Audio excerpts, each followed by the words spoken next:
Mateo capítulo 11, versículo 25, leo de la Biblia textual. En aquella ocasión, Jesús tomó la palabra y dijo: Te alabo, Padre, Señor del cielo y de la tierra, porque escondiste estas cosas de los sabios y entendidos y las revelaste a los niños. Sí, Padre, porque así fue de tu agrado. Todas las cosas me fueron entregadas por mi Padre. Nadie conoce plenamente al Hijo sino el Padre. Y nadie conoce plenamente al Padre sino el Hijo y aquel a quien el Hijo lo quiera revelar. Hermanos amados, paz del Señor. La encarnación del Señor Jesucristo, la venida de Jesucristo de la eternidad al mundo de los hombres, se dio por cumplimiento del plan que Dios en la eternidad trazó para la humanidad. Dios no solo trazó el plan de la creación, sino que Dios trazó el plan de la redención para el ser humano. Y la venida y la encarnación del Hijo de Dios y su ministerio acá en la tierra obedece a la voluntad del Padre de venir aquí a la tierra. Y nosotros vamos a mirar a través de esta porción que vamos a leer hoy, que es Mateo 11, del 25 al 30, que uno de los propósitos del Señor Jesucristo fue a venir a dar salvación a la raza humana, pero no solamente salvación. Uno de los propósitos del ser humano, de la encarnación de Jesucristo, es ayudar a la raza humana a que la raza humana pueda descansar, a que la raza humana pueda reposar en Jesucristo. ¿Y por qué lo decimos de esta manera? Porque el pecado ocasionó que el ser humano no pudiera tener un descanso y un reposo delante de Dios. El pecado ha hecho en el ser humano que él no pueda poder descansar y reposar de acuerdo al propósito que Dios tenía con el ser humano cuando lo creó. Cuando nosotros miramos esta porción que vamos a considerar del capítulo 11, se habla acerca de Juan el Bautista. Se habla de Juan el Bautista mandándole a preguntar al Señor Jesucristo con los discípulos de él, que si él era el Mesías o tenía que venir otro. Entonces el Señor Jesucristo le dice a los discípulos de Juan: vaya, díganle a Juan que los ciegos ven, que los cojos andan, que los sordos escuchan, que los muertos son resucitados y que a los pobres es anunciado el reino de los cielos. Vaya, dígale eso a Juan. Entonces, esto es muy importante porque nos va a ayudar a entender la porción que vamos a leer en el versículo 20, del 25 al 30. Y cuando nosotros miramos del capítulo 11, del 20 al 24, nos damos cuenta que el Hijo de Dios vino para salvar a los hombres. Y vino a traer esa salvación cuando estuvo en los días de su carne, primeramente a Israel. Y fue a las ciudades de Galilea. Y les hizo la invitación a las ciudades de Galilea a la salvación. Pero las ciudades de Galilea lo rechazaron voluntariamente. Por eso entonces le dice: ay de ti, Tiro, ay de ti, Sidón, si en Sodoma y Gomorra se hubieran hecho los milagros que se hicieron en medio de ti, hoy todavía estuvieran. Y luego vuelve a hacer la invitación a la salvación del 25 al 30, pero del 25 al 30 vemos que hay personas que van a aceptar esa salvación. ¿Bien? Entonces, desde el verso 20 al 24 hay una amonestación muy fuerte del Señor Jesucristo a las ciudades de Galilea que no se arrepintieron cuando escucharon el mensaje del Evangelio. Y luego en el versículo 25 al 30 se nos revela que la invitación a la gracia y a la salvación es para todos los seres humanos. En el 20 al 24 una declaratoria de juicio de Jesucristo por las ciudades de Galilea que lo rechazaron. Pero en el 25 al 30 se revelan las bendiciones para el hombre y la mujer que crea a ese mensaje del Evangelio. Entonces, estos primeros versículos que leímos, la síntesis del 25 al 28, es que solo a través del Señor Jesucristo los pecadores podrán conocer a Dios. Solo a través de Jesucristo los pecadores podrán conocer a Dios. Por eso el Señor se iguala al Padre en la deidad. Cuando dice la frase, nadie conoce plenamente al Padre sino ¿quién? El Hijo. ¿Bien? Entonces, cuando nosotros leemos esta porción del 25 al 28, es una porción muy parecida en Lucas, el capítulo 10, del 17 al 22, donde el Señor Jesús utiliza la misma expresión de júbilo cuando los 70 discípulos vienen de evangelizar. ¿Bien? Y Mateo le da un contexto diferente, después de que las ciudades de Galilea no se arrepintieron. Entonces, frente al rechazo de las ciudades de Galilea, frente al rechazo del liderazgo judío, entonces el Señor ahora le va a agradecer al Padre, porque no todas las personas en Israel y en la faz de la tierra son sabios y entendidos. ¿Bien? En el versículo 25, en aquella ocasión Jesús tomó la palabra y dijo: te alabo, Padre, Señor del cielo y de la tierra, porque escondiste estas cosas de los sabios y entendidos y las revelaste a los niños. Sí, Padre, porque así fue de tu agrado. ¿Bien? El Señor Jesús alaba al Padre. Mire su Biblia. Agrada al Padre, alaba al Padre porque al Padre le agradó algo. ¿Qué le agradó al Padre? Le agradó al Padre ocultar algo a los sabios y entendidos, y le agradó al Padre revelar algo a los niños. ¿Ve? Por eso el Señor alaba al Padre. Padre, te alabo porque hiciste dos cosas que te agradaron. Uno, ocultaste estas cosas de los sabios y entendidos. Y dos, estas cosas que ocultaste a los sabios y entendidos, se las reveló ¿a quién? A los niños. O sea que los niños son lo contrario a los sabios y entendidos. Los sabios y entendidos son los líderes del pueblo judío. Los sabios y entendidos son todas aquellas personas que creen que pueden rechazar el mensaje del Evangelio y vivir. Entonces, hermano, Dios, el Señor Jesucristo, nos revela en ese versículo que el que revela al Hijo es el Padre. Y el que revela al Padre es el Hijo. ¿Por qué el Padre y por qué el Hijo puede revelar al Padre? Porque lo conoce plenamente. ¿Por qué el Padre puede revelar al Hijo? Porque lo conoce plenamente. Y para que usted pueda conocer plenamente al Padre, tiene que ser Dios con el Padre. Ningún ser humano puede conocer plenamente al Padre. Ningún ser espiritual angélico puede conocer plenamente al Padre. Solo uno de la deidad puede conocer plenamente cómo es el Padre. Y solo uno de la deidad puede conocer plenamente cómo es el Hijo.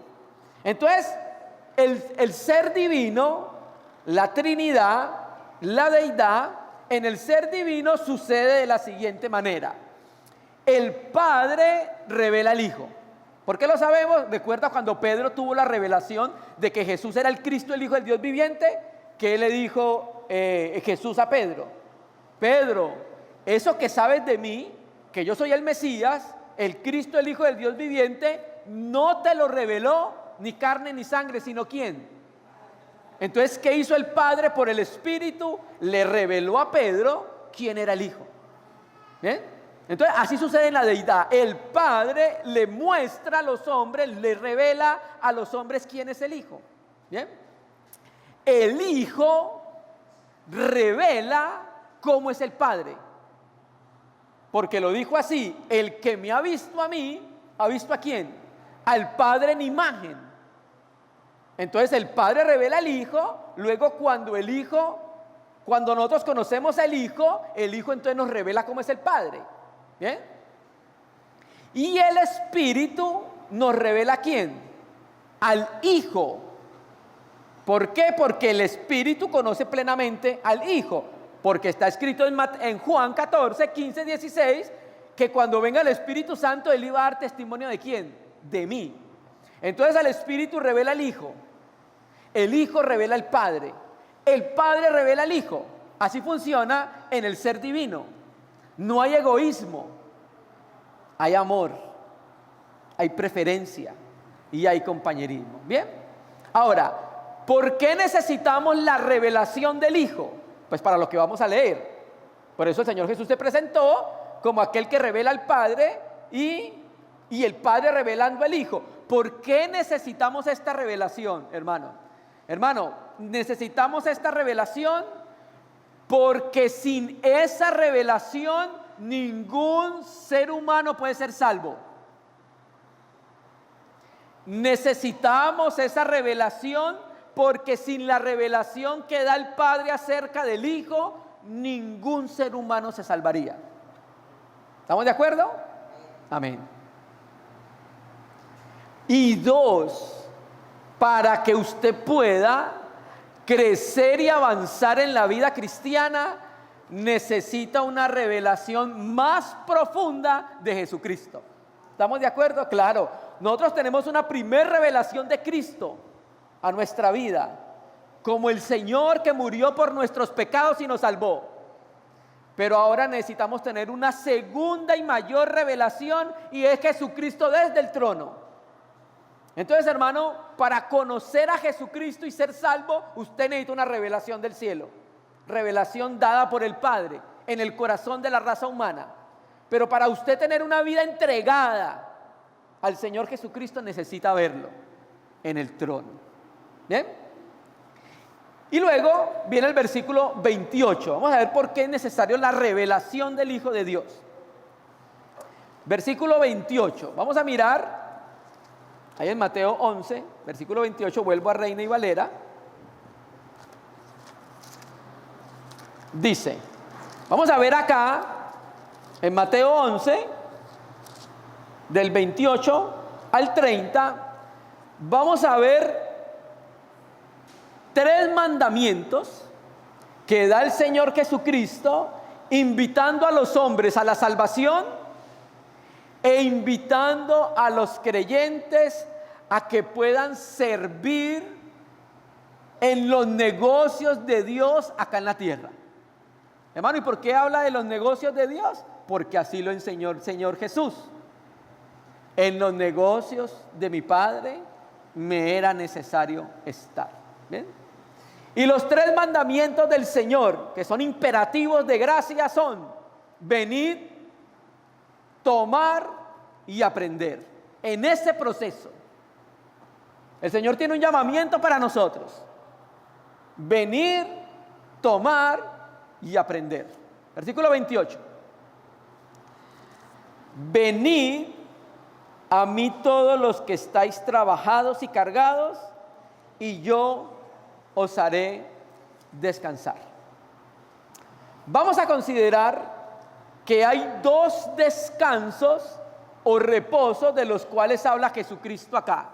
Uno es el reposo del verso 28 y otro es el reposo del verso 29. Ya le vamos a explicar por qué. Bien, 2 diferentes descansos que da el ser humano, que da Dios al ser humano. un descanso es más profundo que el otro. Y el primer reposo o el primer descanso del cual habla el versículo es un descanso para salvación. El primer descanso, un reposo y un descanso para salvación.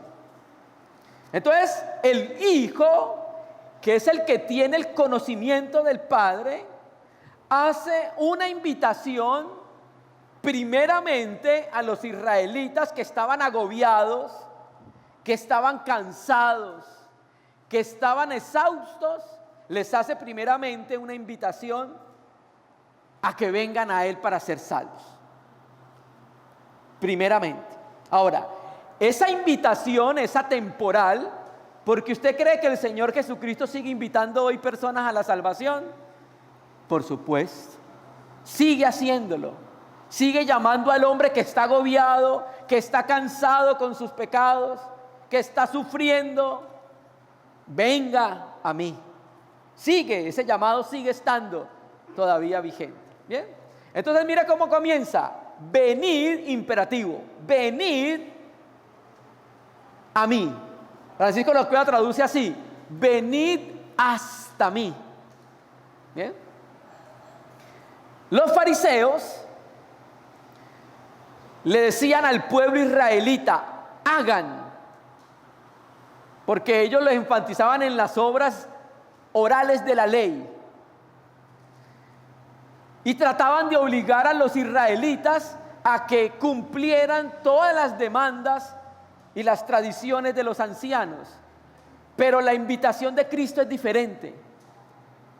Esta invitación es una invitación triple. 1, vengan para que reciban salvación. 2, aprendan como discípulo viéndome a mí. Y 3, sirvan bajo mi yugo. Esa es la triple invitación que hace el Señor Jesucristo. Hace invitación para todos, para los no salvos y para los creyentes. Y esta invitación se dirige a todos los hombres, en todos los lugares, en todos los tiempos, en todas las culturas, en todos los estratos sociales. Ven a mí, vengan a mí. Es un llamado de Jesucristo para toda la raza humana. No hay excepción. Dios quiere que todos los hombres sean salvos. Todos los hombres sean salvos. Entonces el primer llamado del Señor es a recibir la salvación. O sea, es el llamado del Padre por medio de Jesucristo, porque recuerde que el Padre se revela por el Hijo. El Padre llama a través de Jesucristo, que lo conoce plenamente, a la salvación a todos los hombres. Y venir a Jesús, ir a Jesús sencillamente significa creer en Él. Eso es lo que significa venir a Jesús. Creer en Él. Y este es el punto principal y universal de la salvación de todos los hombres. ¿Qué? Creer en Jesucristo. Porque la salvación solo se halla en una persona, en el Hijo de Dios. Y esta invitación, por eso les digo que este primer descanso es para la salvación. Esta primera invitación es para todos los que están, ¿qué? Trabajados y cargados, hermanos. Trabajados y cargados. Y primero tenemos que ver el aspecto histórico. Así se sentían los judíos en el tiempo que el Señor Jesús vino a la tierra. Bajo el yugo del legalismo del liderazgo judío. Y tenía a esa pobre nación cansados, hermano, cargados con todas las leyes, las normas, los reglamentos, los mandamientos que les colocaban encima. Miren lo que dice Mateo 24, 23, ahí adelante. Mateo 23, versículo 4. Hablando de los fariseos. Porque atan cargas pesadas y difíciles de llevar y la ponen sobre los hombros de los hombres, pero ellos mismos ni con un dedo quieren moverlas. ¿Ve? Entonces, esa palabra cargas ahí, la palabra fortión, significa sencillamente una carga que cualquiera puede llevar. Pero el texto dice que ellos atan cargas ¿qué? ¿Cómo?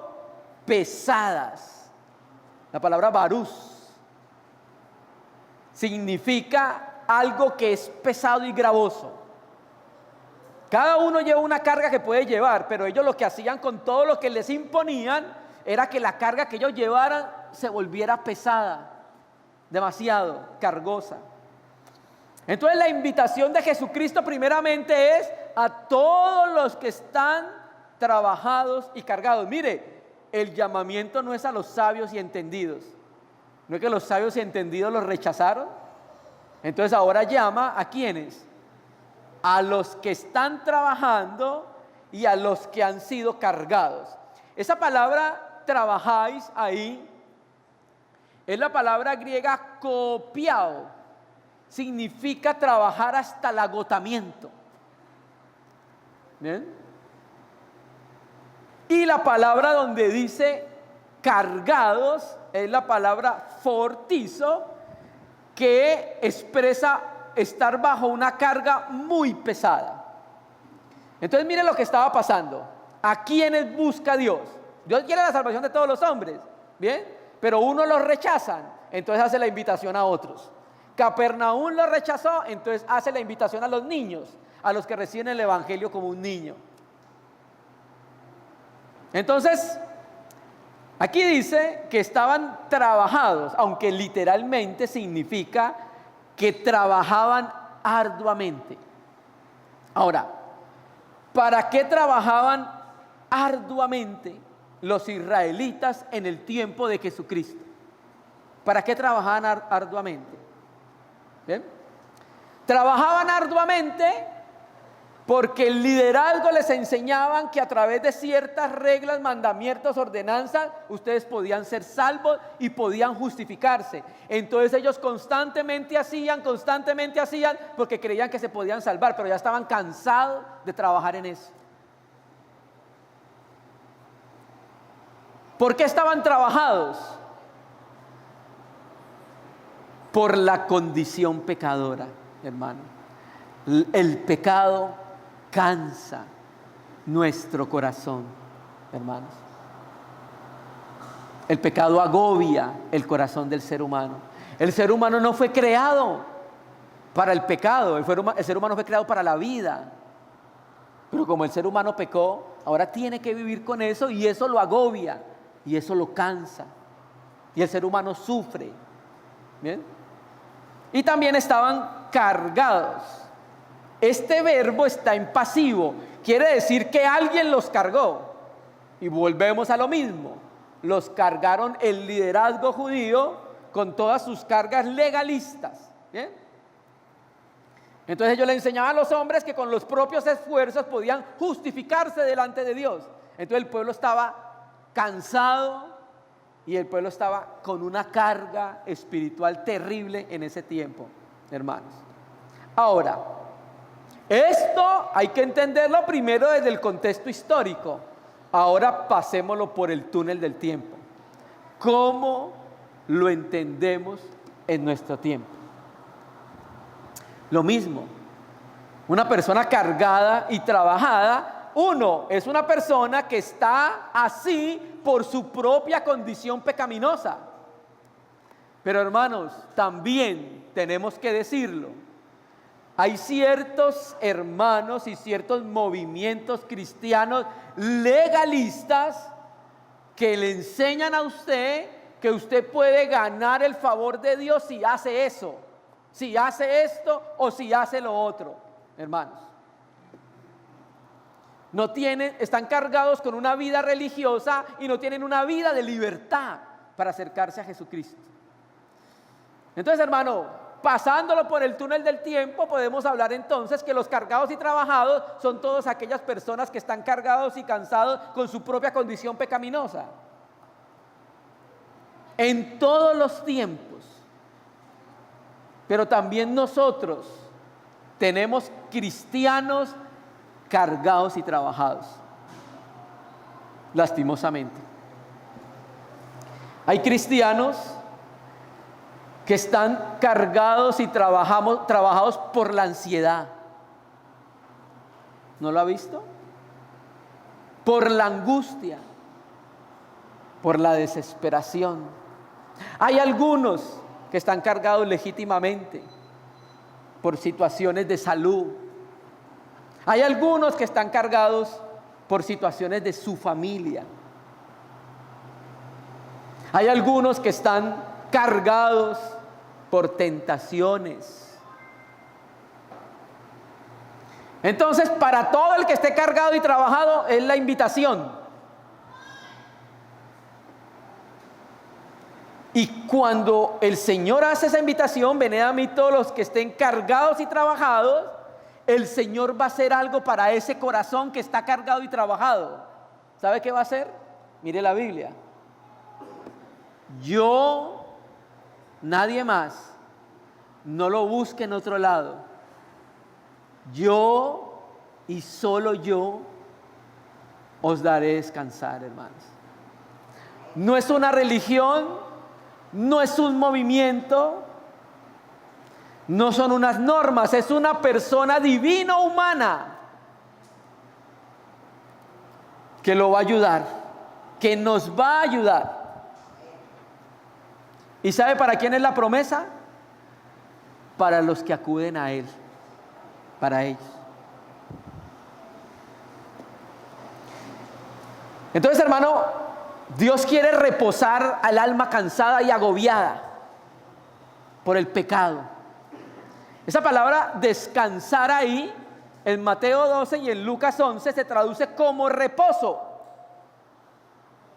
O sea que el ser humano no está reposando, porque el pecado no lo deja reposar. Y mire, hermanos, cuando usted se va al libro de Génesis, Adán fue creado ¿qué día? Sexto. ¿Y reposo qué fue? O sea que el primer día del hombre era ¿qué? Reposo. El primer día de Adán fue reposo. Apenas Dios lo creó, su primer día fue reposando en el reposo de Dios. Ese fue el primer día de Adán. No trabajó, no hizo, sencillamente descansó. Y él no estaba muy cansado porque apenas había sido recién creado. Pero reposó ese primer día.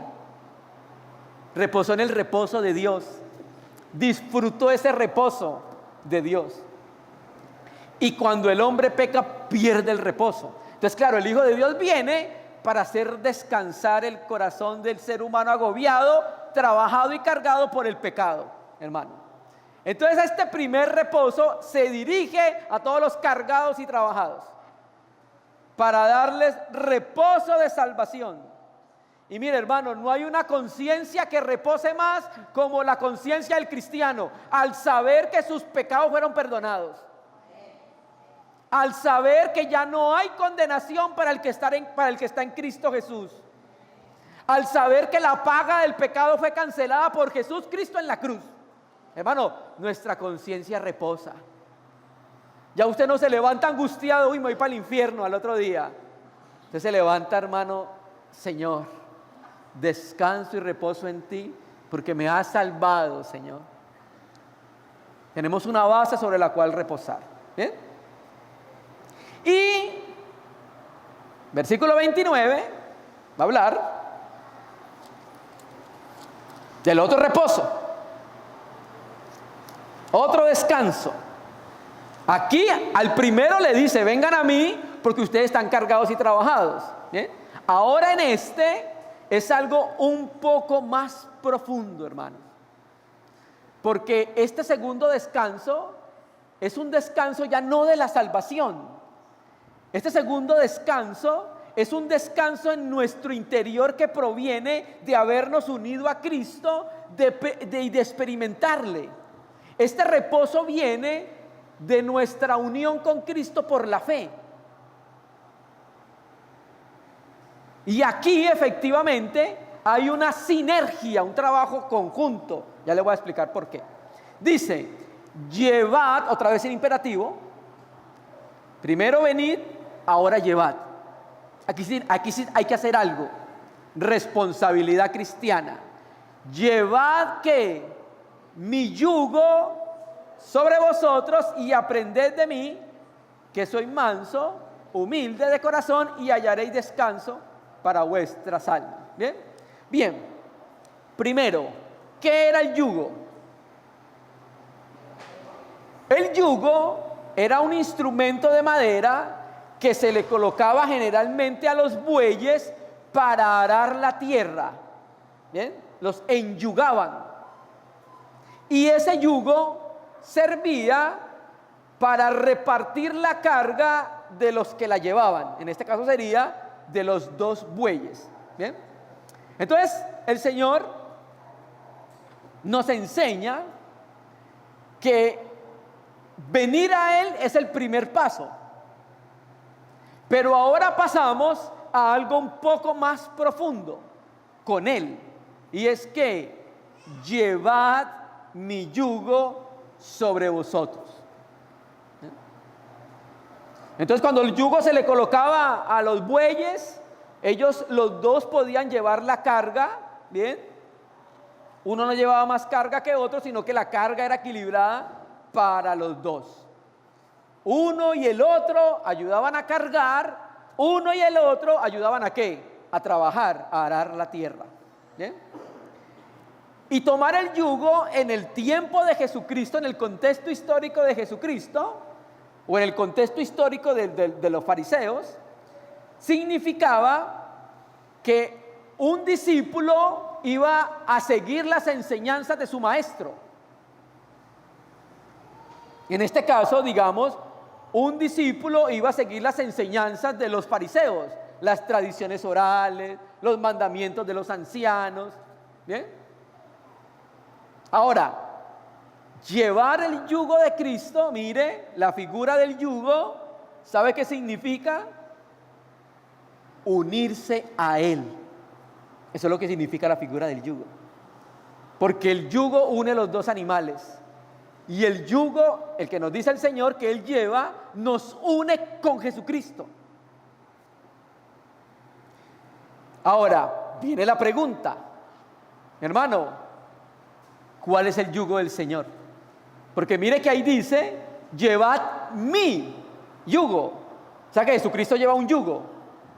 O sea, en términos que nos entendamos, Jesucristo lleva una carga. Eso es lo que es el yugo. Pregunta, ¿cuál es el yugo del Señor? ¿Cuál es la carga del Señor?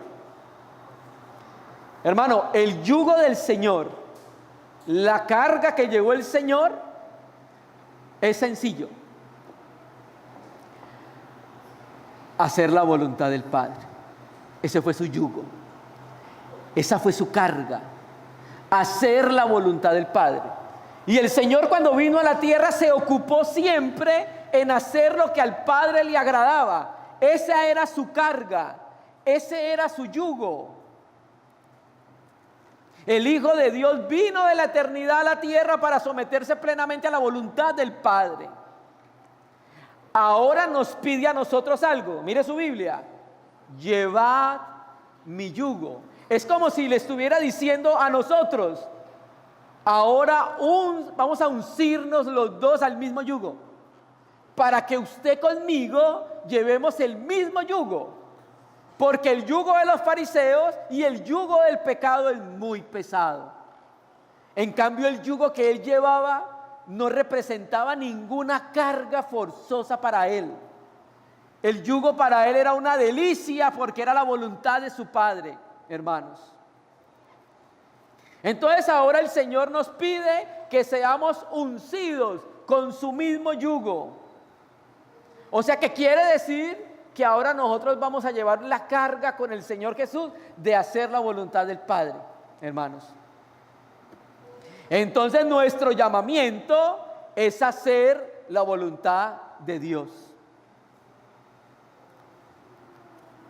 Es como si Cristo dijera: ustedes ya llevaron mucho tiempo su yugo, ahora les voy a decir que lleven el mío.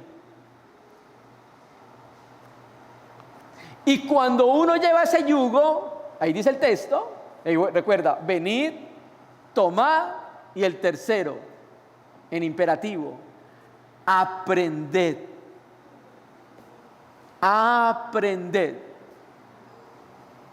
Ahora va a enfatizar que debemos ser sus discípulos. Por eso les digo que aquí ya no es un descanso de salvación. Aquí esta palabra donde dice aprended viene del texto griego discípulos, maates. Entonces, aquí Jesús no llama ya a la salvación, sino que llama a ser discípulos de Él. Ahora, ¿qué debemos aprender de Él? Su Biblia. Miren su Biblia. ¿Qué debemos aprender? Que soy manso y que soy humilde de corazón. Entonces, hermanos, cuando nosotros vamos llevando ese yugo del Señor, en ese proceso hay algo que vamos aprendiendo de Él. Vamos aprendiendo cómo es que Cristo llevó el yugo del Padre. Hermano, y Cristo nunca se rebeló en contra del plan y la voluntad del Padre para su vida. Siempre la llevó con agrado, hermanos. Y cuando dice entonces que sea manso, quiere decir que eso es lo que tenemos que aprender. Que Dios tiene una voluntad para nuestra vida, unas provisiones para nuestra vida, y nosotros tenemos que aprender a hacer lo que hizo Cristo. Que Él nunca ofreció resistencia a la voluntad del Padre. Nunca ofreció resistencia a lo que el Padre estaba haciendo. Y ahí es donde quiero conectar con el capítulo 11 con Juan el Bautista. Juan el Bautista fue encarcelado y entonces le mandó a preguntar a Jesucristo si Él era el que había de venir. Juan no llevó el yugo del Señor en ese momento. No entendió Juan el Bautista que en ese momento lo que estaba pasando era una voluntad del Padre, hermanos. En cambio, el Hijo de Dios llevó siempre el yugo de una manera mansa, o sea, dócil. Él tenía como ofrecer resistencia a la voluntad del Padre. ¿No le dijo a los discípulos que si quería llamaba a una legión de ángeles y acabábamos con todo esto? Él tenía como ofrecerse, pero la mansedumbre se ve en eso, en que usted tiene fuerza pero la puede restringir y puede ser dócil. Y eso es lo que tenemos que aprender del Señor. Porque, hermano, cuando el Señor está tratando con nosotros de diferente manera, no encuentra en nosotros una alabanza, un agradecimiento y un aleluya. Siempre lo que encuentra el Señor en nuestro corazón es quejas, murmuraciones. No encontramos lo que se encontró en Jesucristo. El hacer tu voluntad, oh Dios, me ha agradado. Eso es lo que tenemos que aprender a llevar el yugo del Padre. O sea, hacer la voluntad del Padre. ¿Bien? Entonces, hermano, al aceptar el yugo o la voluntad del Padre, el Señor sabía que al colocarse ese yugo en la tierra, Él se iba a enfrentar a muchas situaciones que eran contrarias a Él. Se enfrentó a la oposición que le hizo el diablo, a la oposición que le hicieron los fariseos, el liderazgo judío, a la misma oposición que le hizo el pueblo. Y Él enfrentó todo eso siendo manso, o sea, no ofreció resistencia. Y siendo humilde de corazón. ¿Qué significa ser humilde de corazón? Quiere decir más o menos que no tenía amor propio. ¿En qué me quiero referir? En que si él se hubiera pensado en sí mismo, pues yo soy Dios, existo en forma de Dios, yo no voy a tener que sufrir y no voy a tener que ser latigado, alancerado y crucificado por los seres humanos. Él fue humilde, no se consideró a sí mismo, como dice Filipenses, capítulo 2. ¿Bien? Entonces, hermano, el Hijo de Dios se sometió al yugo del Padre. Ese fue su yugo, hacer la voluntad del Padre, hermanos. Y mientras nosotros nos dice, aprended de mí, o sea, ¿cuándo va a aprender de Él? Mientras lleva el yugo. Mientras no llevemos el yugo, no podemos aprender. Se aprende mientras se lleva el yugo. Llevad mi yugo y aprended de mí. O sea, se aprende llevándolo. Si no lo llevamos, no vamos a aprender las lecciones que necesitamos en nuestra vida. Y mientras más llevamos su yugo, más vamos aprendiendo de Él, cómo lo llevó Él. Entonces, hermano, empezamos a encontrar ¿qué? Ahí empezamos a encontrar descanso para nuestro corazón, el del cristiano. Y hallaréis, ¿qué? Descanso para vuestras almas. ¿Usted cree que necesita reposo en su corazón? Sí, hermano. Nosotros necesitamos aprender a descansar en Él. Yo sé que muchos de nosotros tenemos sufrimientos. Sé que muchos de nosotros tenemos muchas tribulaciones. Sé que muchos de nosotros tenemos muchas pruebas, hermanos. Lo sabemos. Porque es lo propio de nuestra naturaleza y de nuestra existencia. Pero mire, hermanos, el Señor quiere que nosotros aprendamos a vivir en nuestro corazón, en nuestro interior, de una manera descansada. Y este descanso habla de un descanso en el interior, en nuestro corazón. Entonces, cuando llevamos ese yugo y aprendemos de él, encontramos algo que necesita todo el ser humano e encontramos algo que necesita todo cristiano. ¿Usted cree que el descanso es solo para los que no han sido salvados? No. El descanso también es para nuestro corazón. ¿Sabe cuántas veces se carga nuestro corazón por lo que vivimos?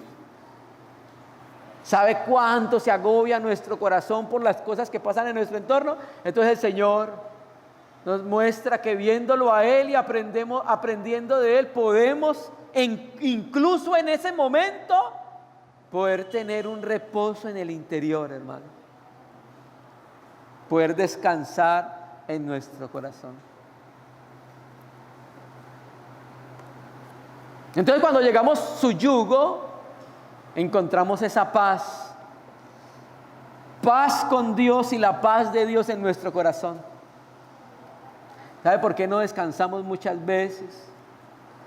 Porque siempre nuestro corazón vive acelerado. Por eso.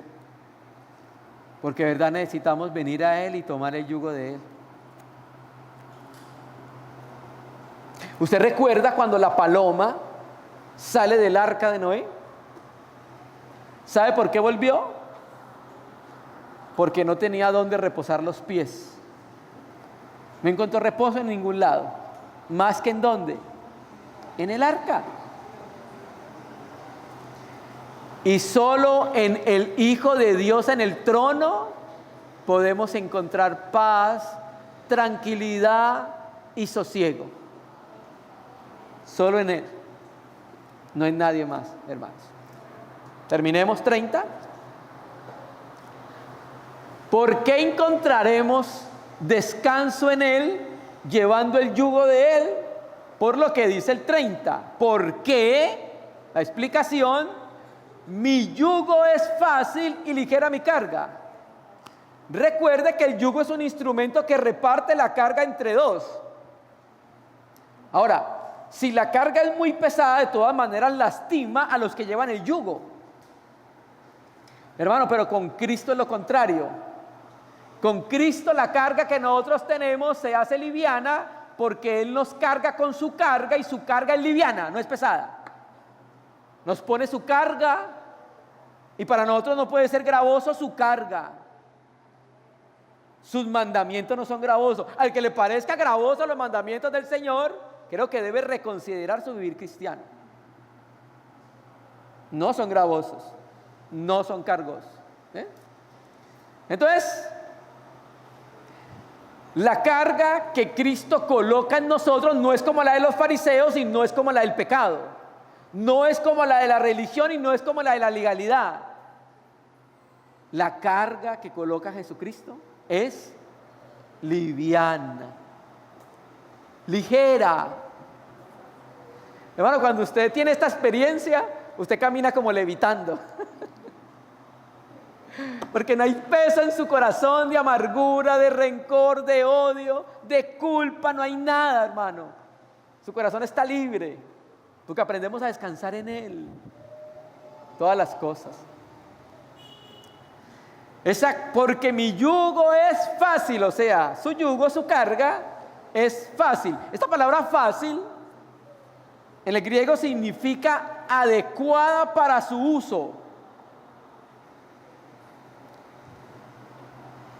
Quiere decir que es ajustada para cada uno. Las cargas que todos tenemos son diferentes. A mí el Señor no me va a dar la carga de otro hermano y a otro hermano no le va a dar la mía. De pronto yo no puedo llevar la carga del otro y de pronto el hermano no puede llevar la mía.